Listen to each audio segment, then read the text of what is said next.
ഉമ്മ കഷ്ടപ്പെട്ട് വളർത്തി വലുതാക്കി, വാപ്പ അതിലേറെ പ്രയാസപ്പെട്ട് ചോര നീരാക്കി അധ്വാനിച്ച് ഒക്കെ വളർത്തി വലുതാക്കി നമ്മളൊക്കെ ചിറകൊക്കെ വെച്ച് ഇങ്ങനെ പറക്കാനാവുമ്പോഴത്തേനേ ഉമ്മാനോടും ഉപ്പാനോടും ഹൈ എന്നൊരു വാക്ക് പോലും പറയരുത് എന്നാണ് ഖുറാൻ പറഞ്ഞു തരുന്നത് അല്ലേ.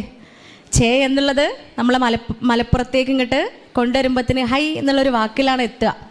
ചേ എന്നൊരു വാക്ക് പോലും ഉമ്മാനോടും ഉപ്പാനോടും പറയരുത് എന്ന് പറയുന്നതിൻ്റെ അർത്ഥം പലപ്പോഴും നമ്മളൊക്കെ ഹൈ എന്താ അമ്മ, ഹൈ എന്താ നിങ്ങള് എന്നുള്ളൊരു വാക്ക് പോലും അവരുടെ അടുത്ത് പറയരുത് എന്ന് പറയുമ്പോൾ അതിൽ ഭയങ്കര മനോഹരമായുള്ളൊരു അർത്ഥം കൂടെ അതിൻ്റെ ഉള്ളിലുണ്ട്. പ്രായമാവാണ്, ഒരു പക്ഷേ ചേ എന്ന് പറയത്തക്ക രൂപത്തിൽ അവർ പെരുമാറും. കാരണം പ്രായമാവുമ്പോൾ 6ഉം 60ഉം ഒരുപോലെയാണ് എന്ന് എവിടെയോ വായിച്ചത് ഓർക്കുക. 6ഉം 60ഉം ഒരുപോലെയാ. 6 വയസ്സായ കുട്ടി കാണിക്കുന്ന കുരുത്തക്കേടുകൾ, ഒരു പക്ഷേ സംസാരത്തിൽ അപക്വത, ഇതൊക്കെ 60ലും കാണിച്ചേക്കാം. ചേ എന്ന് വീട്ടിലുള്ളവരെ കൊണ്ട് പറയത്തക്ക രൂപത്തിൽ അവരുടെ ഭാഗത്തുനിന്ന് പ്രവർത്തികൾ ഉണ്ടായേക്കാം. എന്നാലും നീ ചേ എന്ന് പറയരുതെന്ന് പറയുമ്പോൾ പ്രായമാകുമ്പോൾ ശരീരത്തിന് മാത്രമല്ല, എല്ലിനും പല്ലിനും മാത്രമല്ല തേയ്മാനം സംഭവിക്കുക, മനസ്സിനും തലച്ചോറിനൊക്കെ ഡീജനറേഷൻ സംഭവിക്കുന്നുണ്ട്, തേയ്മാനം സംഭവിക്കുന്നുണ്ട്, ബുദ്ധിക്ക് തേയ്മാനം സംഭവിക്കുന്നുണ്ട്. അതിൻ്റെ ഭാഗമായിട്ട് ഒരു പക്ഷേ എത്ര ചെയ്തു കൊടുത്താലും എനിക്കൊന്നും കിട്ടുന്നില്ല, എനിക്കൊന്നും ലഭിക്കുന്നില്ല, ഞാനിവിടെ സംതൃപ്തനല്ല, ഞാനിവിടെ സംതൃപ്തയല്ല എന്നിങ്ങനെ ഗദ്ഗതം പറയും ഉമ്മയും വാപ്പയും. പക്ഷേ അവരിൽ ഒരാളോ 2 പേരുമോ നിന്റെ അരികിൽ നിന്നും പ്രായമാവുകയും നീ സംരക്ഷിച്ച് അവരെ പരിചരിച്ച് സ്നേഹത്തോടെ അവരെ പരിപാലിച്ച് നിന്നിൽ നിന്നും അവർ മരണപ്പെട്ടു പോവുകയാണ് എങ്കിൽ എനിക്കൊന്നും കിട്ടാൻ പോണ ചില്ലറ സാധന സ്വർഗം അല്ലേ. സ്വർഗം നമുക്ക് കിട്ടാൻ പോണത്.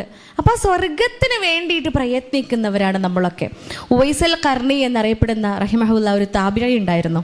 പ്രവാചകൻ കരീം സല്ലല്ലാഹു അലൈഹി വസല്ലമയുടെ കാലഘട്ടത്തിൽ ജീവിച്ചിരുന്ന താബിഴിയാണ്. പക്ഷേ അദ്ദേഹം ഒരിക്കൽ പോലും പ്രവാചകരെ കണ്ടിട്ടില്ല പോലും. ഒന്ന് ആലോചിച്ച് നോക്കി. റസൂൽ കരീം സല്ലല്ലാഹു അലൈഹി വസല്ലമയുടെ കാലഘട്ടത്തിൽ അതേ നാട്ടിൽ ജീവിച്ചിരുന്നൊരു താബിഴിയാണ്, പ്രമുഖനായ താബിഴിയാണ് ഉവൈസൽ ഖർണി. എന്നിട്ട് അദ്ദേഹം പ്രവാചകർ ഒരിക്കൽ പോലും കണ്ടിട്ടില്ല എന്ന്. നമ്മളൊക്കെ പലപ്പോഴും ആലോചിക്കലുണ്ടല്ലേ, പഠിച്ചോനെ അന്ന് ജീവിച്ചിരുന്നെങ്കിൽ എന്ന്. ഞാൻ ആലോചിക്കുന്നൊരു കാര്യമാണ് എപ്പോഴും, അന്നൊക്കെ ജീവിക്കാൻ പറ്റിയിരുന്നെങ്കിൽ എത്ര ഭാഗ്യമായിരുന്നു. നമ്മളൊന്നും വേണ്ട, മക്കത്തൊന്ന് ജനിക്കാൻ പറ്റിയെങ്കിൽ, മക്കത്തും മദീനത്തൊക്കെ ജീവിക്കാൻ പറ്റിയിരുന്നെങ്കിൽ എന്നൊക്കെ എപ്പോഴും ആലോചിക്കലുണ്ട്. ഈ അടുത്ത് ഏപ്രിൽ മെയ് വെക്കേഷനിൽ ഉംറയ്ക്ക് പോകാനുള്ള ഭാഗ്യം ലഭിച്ചു, അൽഹംദുലില്ലാ. ആ സമയത്ത് ഹറമിൽ ഇങ്ങനെ ഇരിക്കുന്ന സമയത്ത് എൻ്റെ മനസ്സ് പോയ ഒരു ചിന്തയാണ്, ഇഷ്ടംപോലെ പ്രാവുകളുണ്ടാവും അവിടെ മുറ്റത്ത്, നിറയെ പ്രാക്കൾ. ഈ പ്രാവുകളിൽ ഒന്നായെങ്കിൽ എന്ന് വെറുതെ ഇങ്ങനെ മനസ്സിൽ ആഗ്രഹിക്കും. ഈ പ്രാവുകളിൽ ഒന്നാവാൻ സാധിച്ചിരുന്നുവെങ്കിൽ ഈ മിനാരങ്ങളൊക്കെ ഇങ്ങനെ തൊട്ട് തലോടി തഴുകി ബാങ്കലേക്ക് ഇങ്ങനെ കേട്ട് നടക്കായിരുന്നല്ലോ, പാറി നടക്കായിരുന്നല്ലോ എന്ന് ആലോചിച്ചു. ഈ പ്രാവുകളുടെ അതേപോലെ പൂച്ചകളുണ്ടാവും അവിടെ. അറബ്സിന് ജീവികളെ ഭയങ്കര ഇഷ്ടമാണല്ലോ, അവർ ഉപദ്രവിക്കൂല, ഭക്ഷണമൊക്കെ കൊടുത്ത് അവർ പുന്നാരിച്ച് കൊണ്ടു കിടക്കും. ഭൂമിയിലുള്ളവരോട് കാരുണ്യം കാണിച്ചാൽ ആകാശത്തുള്ളവൻ നിങ്ങളോടും കാരുണ്യം കാണിക്കുമെന്ന വചനമാണല്ലേ അവിടെ. അപ്പോൾ ആ പൂച്ചയാവാൻ പറ്റിയാലും മതിയായിരുന്നു, ഈ പരിസരത്ത് ഇങ്ങനെ ചുറ്റിപ്പറ്റി നിൽക്കാലോ എന്നൊക്കെ ആ സമയത്ത് ആഗ്രഹിച്ചിട്ടുണ്ട്. പണ്ട് എവിടെയോ നമ്മൾ എപ്പോഴും കേൾക്കുന്നൊരു പാട്ടില്ലേ, മക്കത്ത് പൂത്തൊരു ഈന്തമരത്തിലെ ഓരിലയായെങ്കിൽ, ഹക്കത്ത മുഹമ്മദ് നടകൊണ്ട വഴിയിലെ മൺതരിയായെങ്കിൽ, മുത്ത് ബിലാലിൻ്റെ ബാങ്കൊലി പരത്തണ കാറ്റലയായെങ്കിൽ, മുമ്പരാമമ്പിയ വന്നുള്ള നാട്ടിൽ ഞാൻ അന്നു പിറന്നെങ്കിൽ, അന്നു പിറന്നെങ്കിൽ. നമ്മുടെയൊക്കെ ആഗ്രഹമാണ് അന്ന് പിറക്കാൻ പറ്റിയെങ്കിൽ എന്ന്. പക്ഷെ അന്ന് പിറന്നിട്ട് പോലും ഉവൈസൽ ഖർണിക്ക് പടച്ചോന്റെ പ്രവാചകൻ കരീം സല്ലല്ലാഹു അലൈഹി വസല്ലമയെ ഒരിക്കൽ പോലും കാണാൻ പറ്റിയിട്ടില്ല, ആ തിരുസദസ്സിലൊന്ന് ചെല്ലാൻ പറ്റിയിട്ടില്ല. പക്ഷേ അള്ളാഹുവിൻ്റെ പ്രവാചകരെ തൻ്റെ അനുചരന്മാരെടുത്ത് അദ്ദേഹത്തെ പോയി കാണുവാനും സലാം പറയുവാനും പ്രവാചകർക്ക് വേണ്ടി പ്രാർത്ഥിക്കുവാനും പറഞ്ഞയക്കുമായിരുന്നു എന്ന്. എന്ത് അത്ഭുതം അപ്പം അവിടെ സംഭവിച്ചത്! എന്ത് പ്രാധാന്യമാണ് ആ വ്യക്തിക്ക് അവിടെ ഉള്ളത്! അതാണ് പ്രിയപ്പെട്ടവരെ നമ്മൾ ഓരോരുത്തരും ചിന്തിക്കേണ്ടത്. അദ്ദേഹത്തിൻ്റെ വീട്ടിലെ, അദ്ദേഹത്തിൻ്റെ പുരയിൽ പ്രായമായ ഉമ്മയും വാപ്പയും ഉണ്ടായിരുന്നു, വയസ്സായ ഉമ്മയും വാപ്പയും ഉണ്ടായിരുന്നു എന്ന്. ഈ ഉമ്മാനെയും വാപ്പാനെയും പരിചരിക്കുന്ന കാര്യത്തിൽ, അവരെ സംരക്ഷിക്കുന്ന കാര്യത്തിൽ അങ്ങേയറ്റം ജാഗ്രത കാണിച്ചിരുന്ന മനുഷ്യനായിരുന്നു അദ്ദേഹം. അതുകൊണ്ട് തന്നെ കുറച്ചു നേരം മാറി നിൽക്കുമ്പോൾ, പ്രവാചകരെ ദർശിക്കാൻ വേണ്ടി പോകുമ്പോൾ, ആ തിരുസദസ്സിൽ ഇരിക്കാൻ വേണ്ടി പോകുമ്പോൾ ഈ ഉമ്മാനെയും ഉപ്പാനെയും സംരക്ഷിക്കേണ്ട സമയം നഷ്ടപ്പെടും. അവർക്ക് കൊടുക്കേണ്ട പലതും നഷ്ടപ്പെടുമോ എന്ന് ഭയപ്പെട്ട് പ്രവാചകരെ കാണാനുള്ള ഭാഗ്യം പോലും ലഭിക്കാതിരുന്നതിന് പകരമായി കൊണ്ട് പടച്ചോൻ അനുഗ്രഹിച്ചു. സല്ലല്ലാഹു അലൈഹി വസല്ലമ സലാം പറഞ്ഞേക്കുക, തനിക്ക് വേണ്ടി പ്രാർത്ഥിക്കാൻ പറഞ്ഞേക്കുക എന്നൊക്കെ പറയുമ്പോൾ പ്രിയപ്പെട്ടവർ, അതിലും വലിയ അനുഗ്രഹം വേറെ എവിടുന്ന് കിട്ടാനുണ്ട്? വേറെ എന്താണ് കിട്ടാനുള്ളത്? അത്രയേറെ പ്രാധാന്യമുള്ളതാണ് ഉമ്മ ഉപ്പ എന്ന പാഠമാണ്. അബ്ദുല്ലാഹിബിൻ ഉവൈസ് അദ്ദേഹം ഒരിക്കലും ഉമ്മ രാത്രി ഉറങ്ങണ നേരത്ത് ഉമ്മ വെള്ളം ചോദിച്ചു എന്ന്. ഉറക്കത്തിൻ്റെ ഇടയിൽ ഉമ്മ വെള്ളം ചോദിക്കുക. വെള്ളമൊക്കെ എടുത്ത് ഉമ്മാൻ്റെ അടുത്തെത്തിയപ്പോൾ ഉമ്മ ഉറങ്ങിപ്പോയിണ്. രാവിലെ വരെ കാത്തിരുന്നു. ഉമ്മ ഉണരുന്നത് വരെ കാത്തിരുന്നു ആ വെള്ളം കൊണ്ട്. ഉമ്മ എണീക്കട്ടെ, എണീപ്പിക്കണ്ട, ഉറക്കത്തിലല്ലേ, ഉറക്കം പ്രയാസപ്പെടുത്തണ്ടെന്ന് വിചാരിച്ചിട്ട് ഉമ്മ ഉണരുന്നത് വരെ ഉമ്മയുടെ അരികിലിരുന്നു പോലും. ഈ ചരിത്രം വായിച്ച സമയത്താണ് എൻ്റെ ഒരു അനുഭവം ഞാൻ മനസ്സിലോർത്തത്. ഒരു പെൺകുട്ടി 3-4 വർഷമായിട്ട് ഇപ്പോഴും ക്ലിനിക്കിൽ കൗൺസിലിങ്ങിന് വന്നുകൊണ്ടിരിക്കുക. കാരണം എന്താണെന്നറിയോ? ഒരു ദിവസം രാവിലെ എക്സാമിന് പോകാൻ വേണ്ടിയിട്ട് ഇരുന്ന് പഠിക്കുകയാണ്. എക്സാമാണ് അന്ന്. രാവിലെ 4 മണിക്കോ 3 മണിക്കൊക്കെ എഴുന്നേറ്റിട്ടുണ്ട്. പഠിച്ചു കഴിഞ്ഞിട്ടില്ല. ആ തലേന്നുള്ള പഠിത്തത്തെക്കുറിച്ച് നമുക്കറിയാമല്ലോ. അത്രയും തീവ്രമായി നമ്മൾ പഠിച്ചുകൊണ്ടിരിക്കുന്ന സമയമാണ്. ഹാർഡ് വർക്ക് ചെയ്തുകൊണ്ടിരിക്കുക. ഓരോ ടോപ്പിക്കും ഇങ്ങനെ കവർ ചെയ്ത് പഠിച്ചിരിക്കുകയാണ്. ഒരു 5-6 മണിയൊക്കെ സമയത്ത് ഉമ്മ ഉറക്കത്തിൻ്റെ ഇടയിൽ ഉമ്മ മോളെ ഒരു ഗ്ലാസ് വെള്ളം താന്ന് പറഞ്ഞു. അവൾ പഠിക്കുകയാണ്, അവൾ തിരക്കിലാണ്. പഠിത്തത്തിൻ്റെ ഇടയിൽ അവൾ ഉമ്മ എടുത്തരട്ടോ എന്ന് പറഞ്ഞു. ആ പഠിത്തത്തിൻ്റെ ആ ഇടയിൽ അവൾ അതങ്ങ് മറന്നു പോവുകയും ചെയ്തു. ഉമ്മക്ക് വെള്ളം എടുത്ത് കൊടുക്കാൻ മറന്നു. അവൾ ഉമ്മയോട് യാത്രയൊക്കെ പറഞ്ഞ് ഇറങ്ങി പോവുകയാണ്. ഉമ്മ പോവാട്ടോ എന്നൊക്കെ പറഞ്ഞ് ചായ പോലും കുടിക്കാതെ എക്സാമിന് പോയി. PSC ടെസ്റ്റ് ആണെന്നാണ് ഞാൻ ഓർക്കുന്നത്. എക്സാമൊക്കെ കഴിഞ്ഞ് മടങ്ങി വരുമ്പോൾ വീട്ടിൽ നിറയെ ആൾക്കൂട്ടാണ്. വീട്ടിലാകെ ആൾക്കാരാണ്. കയറി ചെന്ന് നോക്കുമ്പോൾ ഉമ്മ മരണപ്പെട്ടിട്ടുണ്ട്. ഉമ്മയുടെ അവസാന നിമിഷങ്ങളിൽ മരണവെപ്രാളത്തിൽ ഒരു പക്ഷേ ചോദിച്ചതായിരിക്കാം ഉമ്മ വെള്ളം. അവൾക്കത് കൊടുക്കാൻ പറ്റിയില്ല. കരുതിക്കൂട്ടി ഉമ്മയ്ക്ക് വെള്ളം കൊടുക്കാതിരുന്നതല്ല, ആ തിരക്കിൽ അവൾ വിട്ടുപോയതാണ്, മറന്നു പോയതാണ്. പ്രിയപ്പെട്ടവരെ, ഇത്തരത്തിലുള്ള അനുഭവങ്ങൾ ഒരു പക്ഷേ നമ്മുടെ ജീവിതത്തിൻ്റെ സ്വസ്ഥതയും സമാധാനവും സംതൃപ്തിയും ഒക്കെ കെടുത്തും. അതുകൊണ്ടാണ് പറയുന്നത്, ഉമ്മയോടും ഉപ്പയോടും ഏറ്റവും മാന്യമായി പെരുമാറുക. നിന്റെ സ്വർഗമാണ് അവർ രണ്ടുപേരും. ആ ഉമ്മയും ഉപ്പയുമാണ് നിന്റെ സ്വർഗം എന്ന് പറയുമ്പോൾ പ്രിയപ്പെട്ടവരെ, എന്നിലെ മകൾ എപ്പോഴാണ് മികച്ചവളാവുന്നത്? ഞാൻ എപ്പോഴാണ് ഏറ്റവും നല്ല മകളാവുന്നത്? ഞാൻ കാരണം. എൻ്റെ ഉമ്മയുടെയും ഉപ്പയുടെയും കണ്ണ് നിറയാൻ പാടില്ല. എൻ്റെ വാക്കുകൾ കാരണം, എൻ്റെ പ്രവൃത്തികൾ കാരണം, എൻ്റെ രീതികൾ കാരണം, എൻ്റെ പെരുമാറ്റം കാരണം, എൻ്റെ ഇടപെടലുകൾ കാരണം, എൻ്റെ ഒരു നോട്ടം കൊണ്ടുപോലും എൻ്റെ ഉമ്മയുടെയോ ഉപ്പയുടെയോ ഹൃദയം കലങ്ങുവാനോ അവരുടെ കണ്ണ് നനയുവാനോ പാടില്ല എന്ന നിർബന്ധ ബുദ്ധി എനിക്ക് ഉണ്ടാവണം. അപ്പം ഞാൻ നല്ലോളാവും. അപ്പം എന്നിലെ മകള് ഏറ്റവും മികച്ചവളാകും. എൻ്റെ ഉമ്മയും ഉപ്പയും എൻ്റെ ബാധ്യതയാണ്. എൻ്റെ ബാധ്യത കഴിഞ്ഞിട്ടേ മരുമോക്ക് ബാധ്യതയുള്ളൂ, അല്ലേ? എപ്പോഴും നമ്മളെ സൊസൈറ്റിയിൽ ഇന്നും ഭയങ്കര കോൺഫ്ലിക്റ്റ് ഉണ്ടാകുന്ന, ചർച്ചാ വിഷയമാകുന്ന ഒരു ടോപ്പിക്കാത്. ഉമ്മാനെ മരുവോള് നോക്കോ മകള് നോക്കോ? ആരണ്ടേളെ നോക്കണ്ടേ? മകള് മാത്രമല്ല കേട്ടോ, അതൊരു പേരെടുത്ത് പറഞ്ഞല്ല, മകനും ഉണ്ട്. അതേ വയറ്റിന്ന് അതേ പ്രോസസ്സിൽ അതേ 23 ക്രോമസോമുമായിട്ട് അതേ ചോര സിരകളിലൂടെ ഒഴുകി അതേ വേദന സഹിച്ച് പ്രസവിച്ച് തന്നെയാണ് ആരെ? മകനെയും. ഉമ്മ ഉണ്ടാവുമ്പോൾ ഉമ്മാക്കും ഉപ്പാക്കും വെയ്യാതാവുമ്പോൾ മകനും മകൾക്കുമാണോ ആദ്യത്തെ ബാധ്യത? അത് മരുമോക്കാണോ മരുമോനാണോ? ചമ്പക്കുത്താർ അഭിപ്രായം എന്താ? അതെ, ഞാൻ ഇവിടുന്ന് പോകുമ്പോൾ ഒരു കുടുംബം കലക്കി പോയി എന്ന് തോന്നരുത് കേട്ടാ. ഞാൻ പറയുന്ന ഓരോ സന്ദർഭങ്ങളുമായിട്ട് നിങ്ങൾക്ക് എന്തെങ്കിലും യാദൃശ്ചികത തോന്നുന്നുണ്ട് എങ്കിൽ, അതെന്നെക്കുറിച്ചാണോ അതിനെക്കുറിച്ചാണോ എൻ്റെ പോരത്തെ കാര്യമാണോ പറയണത് എന്ന് തോന്നുന്നുണ്ടെങ്കിൽ തികച്ചും യാദൃശ്ചികം മാത്രം. പൊന്നാരണ്ടല്ലേ ഔഷധിക്കാൻ കുട്ടികളോട് കാത്തിക്കുക, എനിക്കിവിടുന്ന് പോകണം, അല്ലേ? ഞാൻ പറഞ്ഞല്ലോ, പച്ചയായ അനുഭവങ്ങൾ മാത്രമേ പറയാനുള്ളൂ. 4-5 ക്ലിനിക്കുകളിൽ ഏകദേശം 8 വർഷങ്ങളായിട്ട് ഉണ്ടാവുന്ന അനുഭവങ്ങൾ, നമ്മളെയൊക്കെ പോലെയുള്ള പച്ചയായ മജ്ജയും മാംസവും ബുദ്ധിയും വിചാരങ്ങളും ഉള്ള മനുഷ്യന്മാരുടെ പ്രയാസങ്ങൾ. അപ്പം അത് നമുക്കുണ്ടാവരുത്, അല്ലേ? ഞാൻ എപ്പോഴും വൈകുന്നേരം ആകുമ്പോഴത്തേനും മനസ്സിലാലോചിക്കലതാ, പഠിച്ചോനെ ഇന്ന് അനുഭവിച്ച ഈ 10-12 കേസുകളിൽ ആ മനുഷ്യന്മാർ അനുഭവിച്ച പ്രയാസങ്ങളൊന്നും എൻ്റെ പോരയിൽ ഉണ്ടാവാതിരിക്കാൻ, എൻ്റെ ജീവിതത്തിൽ ഉണ്ടാവാതിരിക്കാൻ ഞാൻ എങ്ങനെയൊക്കെ ആവേണ്ടതുണ്ട്, ഞാൻ എങ്ങനെയെല്ലാം ഒക്കെ ഇരിക്കേണ്ടതുണ്ട്. ഈ 2 ഉത്തരങ്ങൾ മാത്രമേ ഇവിടെയൊക്കെ വന്നിട്ട് പറയാറുള്ളൂ. പ്രിയപ്പെട്ടവർ, അതുകൊണ്ടാണ് ചോദിക്കുന്നത്, ആരാണ് ബാധ്യത? മക്കൾക്കാണ് ബാധ്യത ഉള്ളത്. ആദ്യത്തെ ബാധ്യത മക്കൾക്കാണ്. ഉമ്മാനെ ഉപ്പാനെ പരിചരിക്കാനുള്ള ആദ്യത്തെ ബാധ്യത ഉമ്മാനെ നോക്കാൻ ചെറിയ മോനെ കൊണ്ട് പെണ്ണെട്ടിപ്പിക്കുക, അല്ലേ? മോനെ കൊണ്ട് വേറെ പെണ്ണെട്ടിപ്പിച്ചാൽ പോലെ എന്നാ ഉമ്മാനും വാപ്പാനും നോക്കാൻ ആളായല്ലോ. അത് തെറ്റായ ധാരണയാണ്. ഓനാണ് നോക്കേണ്ടത് ഉമ്മാനെയും വാപ്പാനെയും. ഓൻ പെണ്ണെട്ടി കൊണ്ടുവന്ന കുട്ടിയല്ല, മരുമോളല്ല ഉമ്മാനെയും വാപ്പാനെയും നോക്കേണ്ടത്.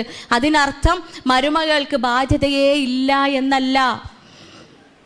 അതിനർത്ഥം മരുമകൾക്ക് ബാധ്യതയേ ഇല്ല എന്നതല്ല ഒരിക്കലും. നിങ്ങൾ നിങ്ങളെ സ്നേഹിക്കുന്നത് വരെ അയൽവാസിയെ സ്നേഹിക്കുന്നത് പോലെ അയൽവാസിയെ സ്നേഹിക്കുന്നത് വരെ സ്വർഗത്തിൽ പ്രവേശിക്കൂല എന്ന് പറയുമ്പോൾ അയൽവാസിയെ പോലും സ്നേഹിക്കണമെന്ന് പറയുന്ന അവസരത്തിൽ വീട്ടിലുള്ള ഉമ്മാനെ നോക്കണ്ടേ?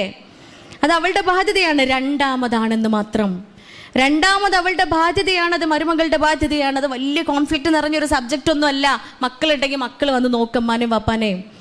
അവർക്ക് പറ്റുന്നില്ല, അവർക്ക് സാധ്യമല്ല എങ്കിലും മരുമക്കൾ ഏറ്റെടുത്തോളും, മരുമക്കൾ നോക്കിക്കോളും. അതാണ് മനസ്സിലാക്കേണ്ടത്, അല്ലേ? നിങ്ങൾ വിശ്വാസികളാവാതെ സ്വർഗത്തിൽ പ്രവേശിക്കുകയില്ല. പരസ്പരം സ്നേഹിക്കാതെ നിങ്ങൾ വിശ്വാസികളുമാവുകയില്ല. പുരയിലുള്ള അമ്മായിമ്മ ആയിക്കോട്ടെ, ഉമ്മയായിക്കോട്ടെ, പരസ്പരം സ്നേഹിച്ചാലേ വിശ്വാസിയാവുകയുള്ളൂ. വിശ്വാസിയായാലേ സ്വർഗത്തിൽ പ്രവേശിക്കുകയുള്ളൂ. പ്രിയപ്പെട്ടവരെ, ബാധ്യതകളെക്കുറിച്ചും കടമകളെക്കുറിച്ചും വീണ്ടും വീണ്ടും ഇങ്ങനെ പറഞ്ഞുകൊണ്ടിരിക്കുക. അപ്പം എൻ്റെ ജീവിതത്തിലെ ഏറ്റവും മികച്ച മകളാവേണ്ട ബാധ്യത എനിക്കുണ്ട്. എന്നോട് പഠിച്ചോ നാളെ ചോദിക്കും, നീ നല്ല മകളായിരുന്നോ? അതുകൊണ്ട് നന്നാവുന്നതിൻ്റെ ആദ്യ പടി ഇവിടെയാണ് പ്രിയപ്പെട്ടവരെ. ഞാൻ നല്ല മകളാവുക, ഞാൻ നല്ല മകനാവുക. ഒരു ഡോക്ടറുണ്ട്, സുഹൃത്താണ്. മൂപ്പരേ ഏകദേശം 4-5 ക്ലിനിക്കുകളിൽ പോകുന്നുണ്ട്. രാവിലെ 9 മണിയാകുമ്പോൾ ആദ്യത്തെ ക്ലിനിക്കിലെത്തും. അത് കഴിഞ്ഞ് അടുത്ത ക്ലിനിക്കിലേക്ക് പോകും. ഈ ക്ലിനിക്കിലേക്ക് 9 മണിക്ക് ക്ലിനിക്കിലേക്ക് എത്തുന്നതിൻ്റെ മുമ്പേ മൂപ്പര് പ്രായമായ വാപ്പണ്ട് വീട്ടിൽ. ഈ വാപ്പാനെ ബാത്റൂമിൽ കൊണ്ടുപോയി പ്രാഥമിക കർമ്മങ്ങളൊക്കെ നടത്തി കൊടുത്ത് കുളിപ്പിച്ച് സുന്ദര കുട്ടപ്പനായി പൗഡറൊക്കെ ഇട്ടെടുത്ത് ഉടുപ്പൊക്കെ ഇടുപ്പിച്ച് ഉപ്പാൻ്റെ ബെഡ്ഷീറ്റൊക്കെ വൃത്തിയായി വിരിച്ചു കൊടുത്ത് ഉപ്പാൻ്റെ എല്ലാ കർമ്മങ്ങളും ചെയ്തു കൊടുത്ത് ഉപ്പയെ ബെഡിലിരുത്തി ഭക്ഷണം കൊടുത്തിട്ടാണ് ക്ലിനിക്കിക്ക് വരിക.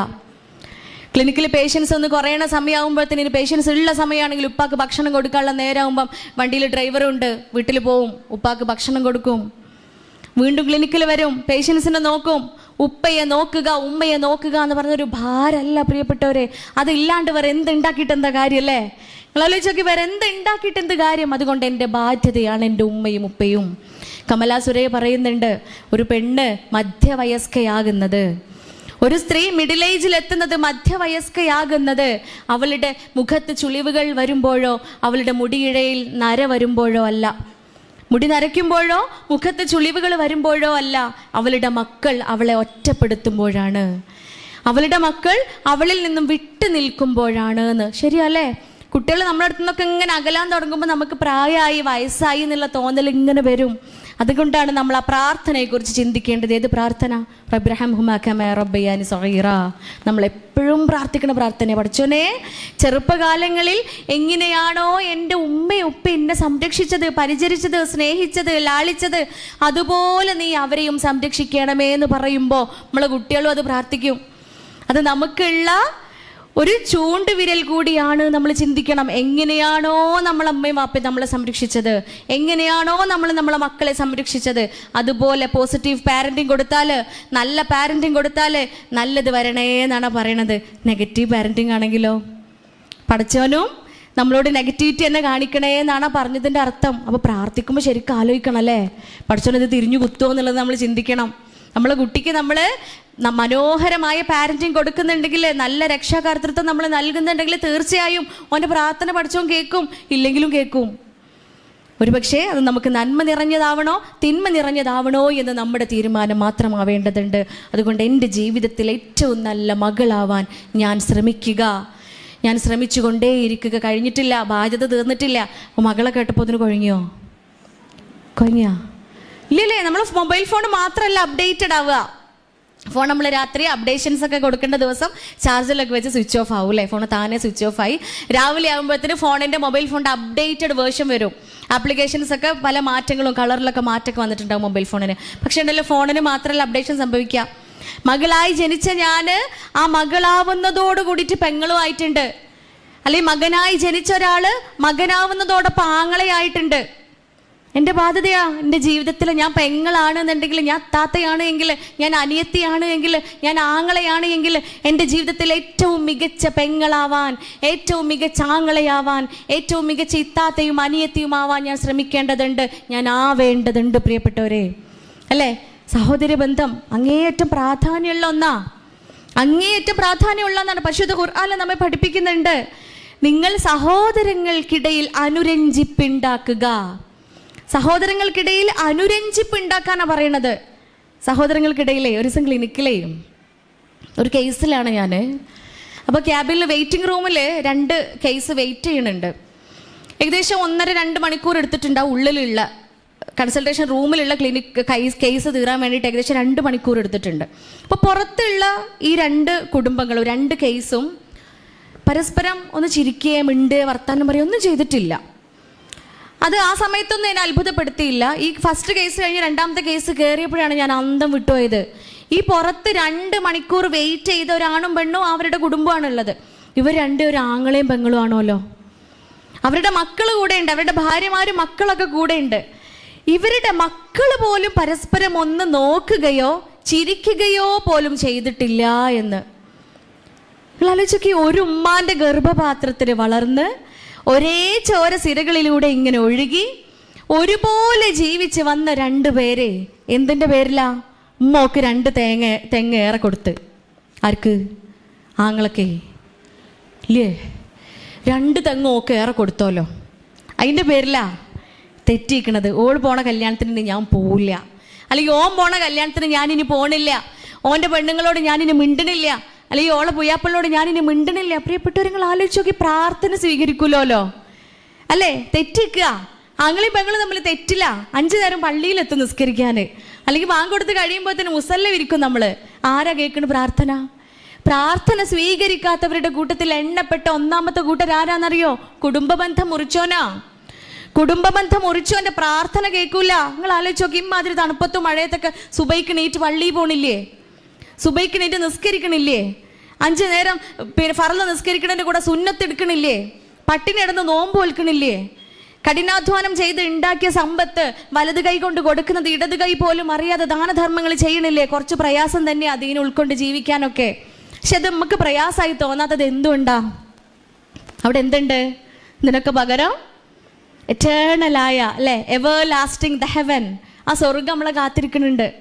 ആ സ്വർഗം ഒരിക്കലും നശിക്കാത്ത സ്വർഗം, അവസാനിക്കാത്ത സ്വർഗം നമുക്ക് വേണ്ടി കാത്തിരിക്കുന്നുണ്ട് എന്നുള്ളൊരു വിശ്വാസമാണ് ഇതൊക്കെ പ്രയാസമില്ലാണ്ട് നമ്മളെ കൊണ്ട് ചെയ്യിപ്പിക്കണേ. പക്ഷെ അതൊന്നും സ്വീകരിക്കൂല എന്ന് പറയുമ്പോൾ, നിസ്കാരം വെറും ഒരു കുത്തിമറിച്ചിലാവും എന്ന് പറയുമ്പോൾ, നോമ്പ് വെറും പട്ടിണി കിടക്കലാണ് ആവുമെന്ന് പറയുമ്പോൾ, പ്രിയപ്പെട്ടവർ, അതിൻ്റെ കാരണം എന്താ? ഈ കുടുംബ ബന്ധം മുറിച്ചതാണ്. ആദർശത്തിൻ്റെ പേരിൽ അല്ലേ, അല്ലെങ്കിൽ ഐഡിയോളജിയുടെ പേരിൽ, രാഷ്ട്രീയ കാഴ്ചപ്പാടുകളുടെ പേരിൽ ആങ്ങളെയും പെങ്ങളും ജ്യേഷ്ഠാനിയന്മാരൊക്കെ തെറ്റി നിൽക്കുക, പിണങ്ങി നിൽക്കുക എന്ന് പറയുന്നതിൻ്റെ അത്ഭുതങ്ങളൊന്ന് ആലോചിച്ച് നോക്കി. പറയേണ്ട ഒരു കേസാണ്. ഒരു ഫാമിലിയിൽ ഉണ്ടായ ഒരു അനുഭവമാണ്. 4 ആൺകുട്ടികളാ. ഈ 4 ആൺകുട്ടികളും അൽഹംദുലില്ലാ ഗൾഫിലൊക്കെ പോയി നല്ല ബിസിനസ്സൊക്കെ നടത്തി വലിയ പണക്കാരായി.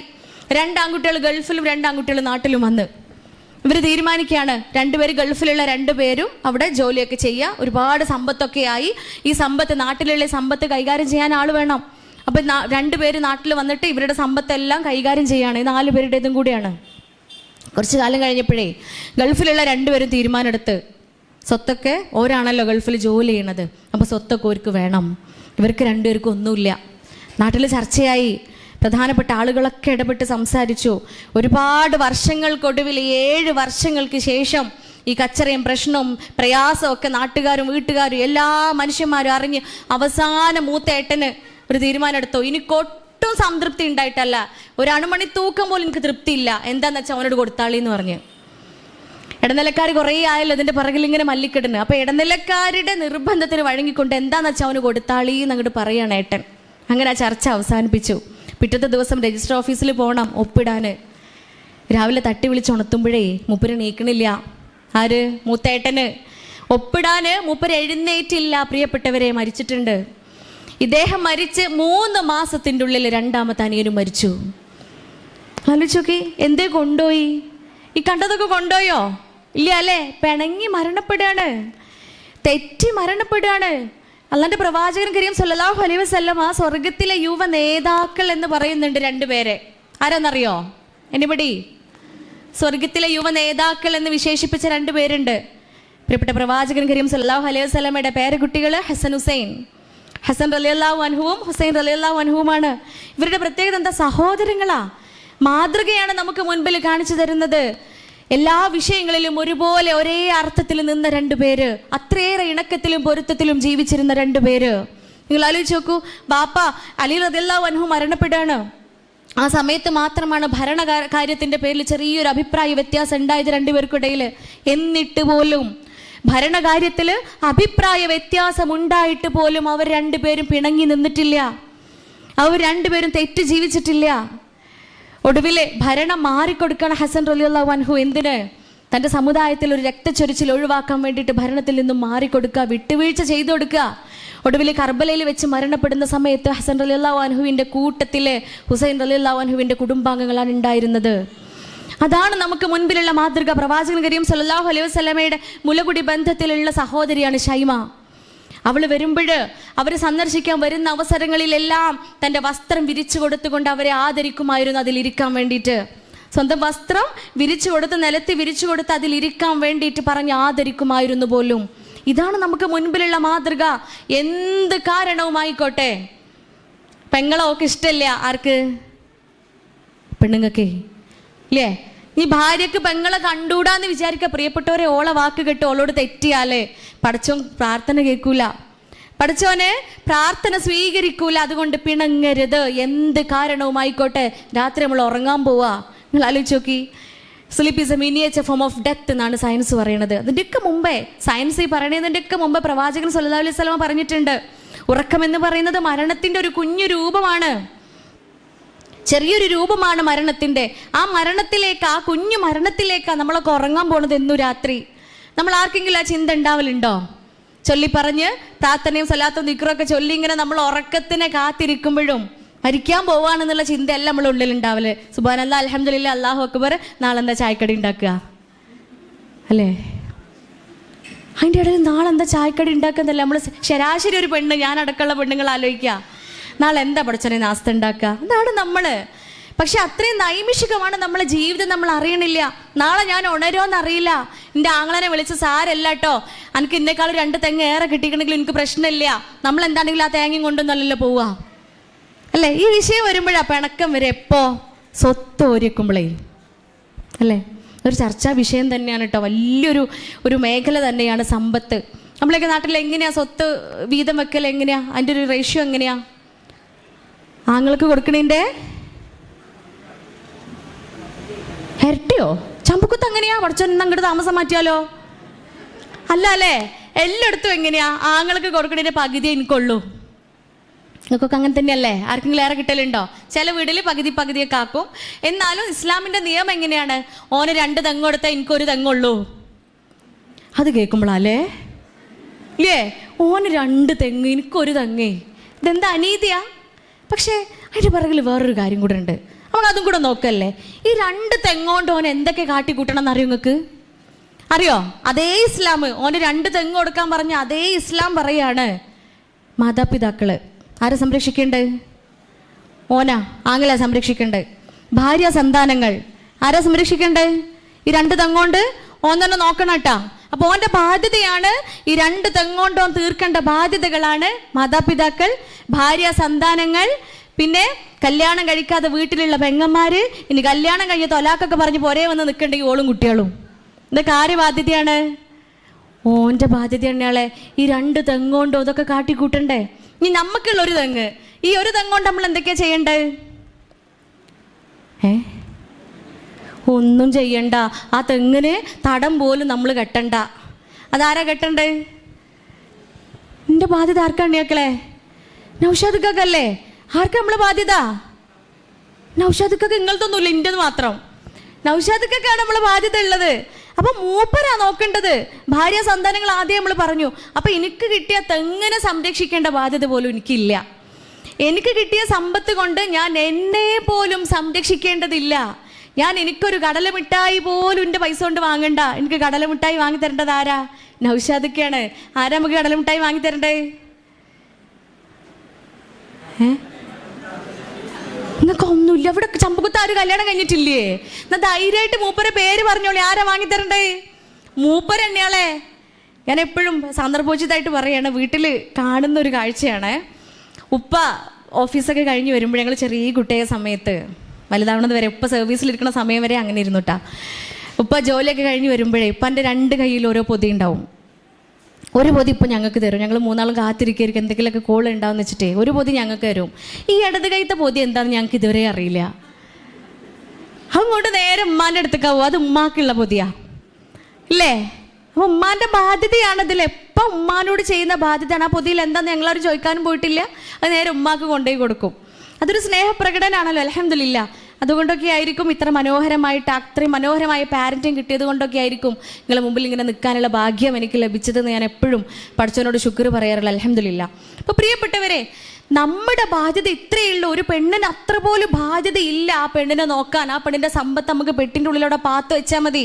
ഇനി പറയുന്ന കാര്യം കേട്ട് കഴിഞ്ഞാൽ ചിലപ്പോൾ നിങ്ങളുടെ കുടുംബത്തിലൊക്കെ പ്രശ്നവും കലഹവും ഉണ്ടായാൽ ഞാൻ പറഞ്ഞുതരാം, ഞാൻ ഉത്തരവാദിയല്ല, ഞാൻ ദീന് മാത്രമേ പറയണുള്ളൂ. നമുക്ക് സമ്മാനമായിട്ട് നമ്മൾ ഉമ്മയും വാപ്പയും പലതും തരുമല്ലോ ഇല്ലേ?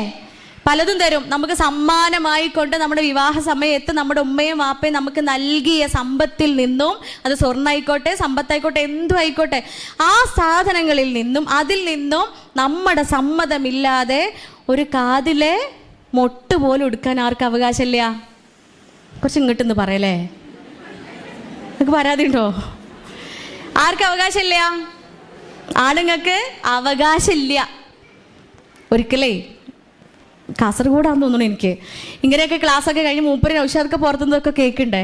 എന്നിട്ട് മടങ്ങുന്ന സമയത്ത് എന്നോട് പറയാ, ഇന്നാലും ഖദീജ റസൂലിനൊക്കെ കൊടുത്തീനെടീന്ന്. ഖദീജ ബീവി എറിയല്ല മുഴുവനും കൊടുത്തില്ലേ? പ്രവാചകർക്ക് കൊടുത്ത് മുഴുവൻ സമ്പത്തും പ്രവാചകൻ കരീം സല്ലല്ലാഹു അലൈഹി വസല്ലമക്ക് കൊടുക്കുകയാണ്. പറഞ്ഞതിൻ്റെ അർത്ഥം അങ്ങനെ വേണമെങ്കിൽ നമുക്കും കൊടുക്കാം ഇല്ലേ? ഇഷ്ടപ്പെട്ട് സ്നേഹിച്ച് സ്നേഹവും ഇഷ്ടമുണ്ടെങ്കിൽ എന്തും കൊടുക്കൂല തന്നെയാളെ ഇല്ലേ? അവിടെ അകൽച്ച ഉണ്ടാവുമോ? അവിടെ ഒന്നല്ലേ പടച്ചോൻ പറയുന്നത് പോലെ നിങ്ങൾ പരസ്പരം ആനന്ദിക്കുവാനും ആഹ്ലാദിക്കുവാനും സംതൃപ്തി അടയുവാനും വേണ്ടിയല്ലേ ഇണകളാക്കി സൃഷ്ടിച്ചിട്ടുള്ളത്. അവിടെ എന്ത് വ്യത്യാസമുള്ളത്? അൻ്റെത് ഇൻ്റെത് എന്നുണ്ടോ? ഇല്ല. ഇത് ആവശ്യം വരുമ്പോൾ മാത്രം 5 പവൻ്റെ മാല ഇട്ടാൻ വേണ്ടി മാത്രം അൻ്റെതും ഇൻ്റെതും ഇല്ല. അത് കഴിഞ്ഞാൽ പിന്നെ അൻ്റെതും ഇൻ്റെതുവാ. അങ്ങനെ ഇരട്ടത്താപ്പ് കാണിക്കുമ്പോഴാണല്ലോ നമുക്കൊക്കെ കൊള്ളുക. അപ്പോൾ പ്രിയപ്പെട്ടവരെ, നമ്മുടെ സമ്മതമില്ലാതെ അതുപോലെ നമുക്ക് ലഭിച്ച സമ്മാനങ്ങളിൽ നിന്നും എടുക്കാൻ ഒരു ആണിന് അവകാശമില്ല എങ്കിൽ പെണ്ണ് അത്രയും പ്രൊട്ടക്റ്റഡ് ആണ് ഇസ്ലാമിൽ. അത്രയും സ്ത്രീക്ക് പ്രാധാന്യം നൽകുന്ന മതമാണ് പരിശുദ്ധ ഇസ്ലാം മതം. അപ്പോൾ സഹോദര ബന്ധത്തിലേക്കാണ് നമ്മൾ എത്തുന്നത്. ഓന് 2 തെങ്ങ് ഏറെ കൊടുത്തതിൻ്റെ പേരിൽ പ്രിയപ്പെട്ടവരെ ദയവ് ചെയ്ത് പിണങ്ങി നിൽക്കരുത്. ഐഡിയോളജിക്കൽ കോൺഫ്ലിക്ട്സ് ഉണ്ടാവും, അഭിപ്രായ വ്യത്യാസങ്ങൾ ഉണ്ടാവും, നമ്മുടെ ചിന്തകളും ഒക്കെ വ്യത്യാസത്തിലായതുകൊണ്ട് ഒരുപക്ഷെ അങ്ങോട്ടും ഇങ്ങോട്ടും പിന്നെ അഭിപ്രായ വ്യത്യാസങ്ങളൊക്കെ ഉണ്ട് എങ്കിലും രാത്രി ഉറങ്ങുന്നതിൻ്റെ മുമ്പേ, ഉറക്കത്തിലേക്ക് പോകുന്നതിന് മുമ്പേ ആ പിണക്കൊക്കെ മാറ്റുക. രാവിലെ ഉണരാൻ നമ്മളുണ്ടോ നമുക്കൊരു ഉറപ്പില്ല. ഓനുണ്ടോ ഓളുണ്ടോ എന്നുള്ളത് നമുക്കൊരു ഉറപ്പില്ല. വാട്സപ്പിൻ്റെ കയ്യിൽ ഒരു അസ്സലാമു അലൈക്കും ഒന്ന് അയക്കേണ്ട പണിയുള്ളൂ. എടി പൊരുത്തപ്പെട്ടുണ്ടോ ക്ഷമിച്ചുണ്ടാന്ന് പറയേണ്ട പണിയുള്ളൂ അല്ലേ? അതുകൊണ്ട് പ്രശ്നങ്ങളും കലഹങ്ങളും ബഹളങ്ങളും ഒക്കെ ഒത്തുതീർപ്പാക്കിക്കൊണ്ട് ക്ഷമിച്ചുകൊണ്ട് വിട്ടുവീഴ്ച ചെയ്തുകൊണ്ട് സമാധാനത്തോടുകൂടി കിടന്നുറങ്ങാൻ പറ്റുക. ആർക്കാ ഇവിടെ പിണങ്ങിഎന്താ സമാധാനക്കുറവ്? തെറ്റണ നമ്മളാ അല്ലേ? ഇപ്പം ഞാനൊരാളോട് തെറ്റിയെന്ന് വിചാരിക്കുക, ആർക്കാ അവിടെ പ്രയാസം ഉണ്ടാവണത്? ഞാൻ തെറ്റിയാക്കി എന്തെങ്കിലും കൂസലുണ്ടോ? ഇല്ല. അയാൾക്കൊന്നും സംഭവിക്കാൻ പോണില്ല. എനിക്കാ എൻ്റെ ശരീരത്തിൽ അഡ്രിനാലിൻ്റെ അളവ് കൂടും, നോർ അഡ്രിനാലിൻ്റെ അളവ് കുറയും, ചിലപ്പോൾ അതും കൂടും. എൻ്റെ തലച്ചോറിൻ്റെ ഉള്ളിലേക്ക് ബ്ലഡ് വെസൽസിൻ്റെ ഉള്ളിൽ കുഞ്ഞു കുഞ്ഞു ബ്ലഡ് വെസൽസാണ് ബ്രെയിനിലുള്ളത്. അതിൻ്റെ ഉള്ളിലേക്കൊക്കെ രക്തം ദ്രുതഗതിയിൽ ഇങ്ങനെ സംക്രമണം ചെയ്യും. അതിൻ്റെ ഉള്ളിലുള്ള കാപ്പിലറീസ് എന്ന് പറയും, കുഞ്ഞു കുഞ്ഞു രക്തക്കുഴലുകളൊക്കെ പൊട്ടും, ഹൈപ്പർ ടെൻഷൻ വരും, എൻ്റെ കിഡ്നി ഫെയിലിയർ ആവും, നേരത്തെ തന്നെ ഷുഗറും പ്രഷറും കൊളസ്ട്രോളൊക്കെ വരും അല്ലേ? ഞാനൊരു രോഗിയായി മാറും, ഞാനൊരു നിത്യരോഗിയായി മാറും. അതുകൊണ്ടാണ് പടച്ചോൻ ഖുർആനിൽ പറയണത്, പ്രതികരിക്കാൻ തോന്നുന്നുണ്ടെങ്കിൽ നിങ്ങൾ പ്രതികരിക്കേണ്ട, പ്രതികാരം ചെയ്യണ്ട, വിട്ടുവീഴ്ച ചെയ്യണതാണ് നിങ്ങൾക്ക് നല്ലത് എന്ന്. അതേപോലെ പറയുന്നുണ്ട്, നിങ്ങൾ അള്ളാഹുവിനെ മാത്രം ആരാധിക്കുക, അവനോട് മറ്റൊന്നിനെയും പങ്കു ചേർക്കാതിരിക്കുക, മാതാപിതാക്കളോട് ഏറ്റവും നല്ല രീതിയിൽ പെരുമാറുക. കഴിഞ്ഞിട്ടില്ല, നിങ്ങൾ നിങ്ങളുടെ ബന്ധുക്കളോട്, സഹോദരങ്ങളോട്, അയൽവക്കക്കാരോട്, ബന്ധുക്കളായ രക്തബന്ധത്തിലുള്ള അയൽക്കാരോട്, അന്യരായ അയൽക്കാരോട്, വഴിയിലൂടെ നടന്നു പോകുന്ന ആളുകളോട് എല്ലാവരോടും മാന്യമായി പെരുമാറുക. കൂടെ പറയണേ, ലാസ്റ്റ് പറയുന്ന ഒരു വാക്കാട്ടോ നമ്മളൊക്കെ ഹൃദയത്തിൽ ഇങ്ങനെ എഴുതി വെക്കേണ്ടത്, കൊത്തി വെക്കേണ്ടത്. അഹങ്കാരികളും ദുരഭിമാനികളുമായ ഒരാളെയും അള്ളാഹു ഇഷ്ടപ്പെടുന്നില്ല എന്ന്.